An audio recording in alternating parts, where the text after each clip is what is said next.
হাত পা ভেঙে ফেলবো আমি। তোর জন্য আমি দোকান পাশে রাত পাচ্ছি না, লোকজনের সামনে বসতে পারছি না, তোরা হাত পা ভেঙে ফেলবো। ভেস্তে তুমি এখন সরো, আমি ওর আগে হাত পা ভেঙে নি। এই মার মার মার মার, মেরে ফাটি ফেল। হে বন্ধু মার মার, রিভাইভ দে বন্ধু, রিভাইভ দে। মনি, দোকান থেকে 2 কেজি চাল কিনে আনতো, বাড়ি খাওয়ার মতন কিছুই নেই।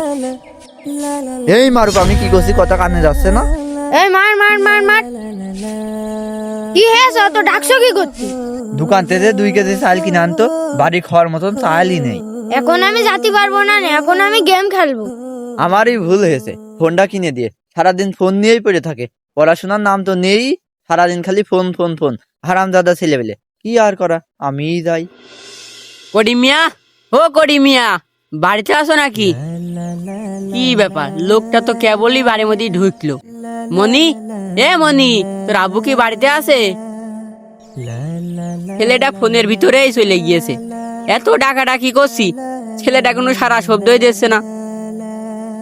করিমিয়া ছেলের হাতে ফোন দিয়ে ছেলেটা নষ্ট হয়ে গিয়েছে, কেউ ডাকলি তো সারা শব্দ দিচ্ছে না। এর থেকে আমার ছেলেটাই ভালো, মাদ্রাসায় পড়ালেখা করছে, সে একদিন মানুষের মতো মানুষ হবে। যাই বাড়ির দিকে যাই। কি ব্যাপার করিম মিয়া, কনে গেলি? আমি একটু দোকানে গিয়েছিলাম। তোমার ডাকতে গেলাম বাড়িতে, তোমার বাড়ি পেলাম না। তোমার ছেলে কাজ শুনলাম, তোমার ছেলে কোনো কথাই বললো না। আর বলেন না, ছেলেটা দিন দিন অমানুষ হচ্ছে, সারাদিন ফোন নিয়েই পড়ে থাকে। আরও দাও ফোন কিনে। তোমার আমি বললাম আমার ছেলের সাথে মাদ্রাসায় ভর্তি করে দিতি, তুমি তো আমার কথা শোনোনি, এবার বোঝো ঠেলা। আমি যদি তোমার কথাটা তখন শুনতাম, তাহলে আমার ছেলেটা এমন হতো না। ওই যে একটা কথা আছে না, ছেলে কাছে মুরগি বসানো দিলে গিয়ে সেই মুরগি থই, সেরাম হয়েছে তোমার। আচ্ছা ঠিক আছে, আমি বাড়ির দিকে গেলাম। ওই যে হারামজাদা এখনো গেম খেলছে, ওর হাত পা না ভেঙে আমার আর শান্তি নেই। ওরে লাঠিটা করে, ওরে হারামজাদা এদিক আয়, তোরা হাত পা ভেঙে ফেলবো আমি। তোর জন্য আমি দোকান পাশে রাত পাচ্ছি না, লোকজনের সামনে বসতে পারছি না, তোরা হাত পা ভেঙে ফেলবো। খুব লাগছে, আবু লাগছে, খুব লাগছে। হাত পা ভেঙে ফেলবো। কি ব্যাপার, ওই বাড়ির ভিতরে মনে হচ্ছে হাওয়া হচ্ছে নেটাগেন্দামের মতো। যাই গিয়ে দেখি তো। এ কাকা, কি হয়েছে? আপনার ছেলেটাকে এভাবে মারছেন কেন? ভেস্তে তুমি এখন সরো, আমি ওর আগে হাত পা ভেঙে নি।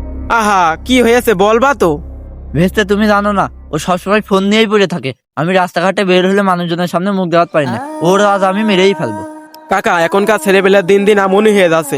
আর আমি আপনাকে একটা কথা বলছি, আপনি ঠান্ডা মাথায় আপনার ছেলেটাকে বুঝাবেন, দেখবেন সব ঠিক হয়ে যাবে। কি কথা ভেস্তে বলো, যদি একটু কাজে লাগে।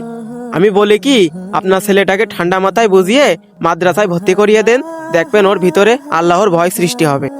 ভেস্তে তুমি ঠিক কথা বলেছো, আমি ওর বুঝিয়ে কালকেই মাদ্রাসায় ভর্তি করে দেব। মনি, এসব গেম খেলা হারাম, আর তোমার আব্বু যা বলে শুনো। আর কাকা, ছেলেটাকে আর মারধর করার দরকার নেই, ছেলেটাকে ঠান্ডা মাথায় বুঝিয়ে মাদ্রাসায় ভর্তি করিয়ে দিয়েন। আর মনি, তাহলে আমি গেলাম, তোমার আব্বু যা বলে শুনো। ও আব্বা, আমি মাদ্রাসায় যেতে পারি, কিন্তু সপ্তাহে আমার 2 দিন করে বাড়ি আনতে হবে। আচ্ছা ঠিক আছে, আনবানে চলো।